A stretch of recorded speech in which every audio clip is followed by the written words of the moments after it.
নমস্কার, আমি জ্যোতিষী বেদান্তিকা শাস্ত্রী। আজকে জানাবো আপনার বাড়িতে বাস্তুদোষ রয়েছে কিনা। দেখুন তো কি করবেন।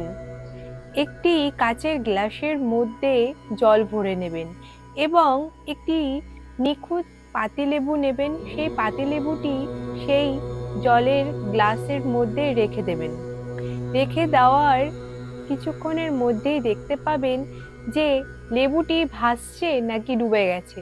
যদি লেবুটি ভাসে তাহলে আপনার বাড়িতে কোনো বাস্তুদোষ বা নেগেটিভ এনার্জি নেই।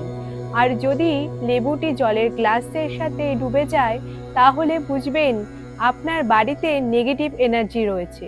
এই নেগেটিভ এনার্জিকে দূর করতে করুন এই বিশেষ উপায়। কি করবেন?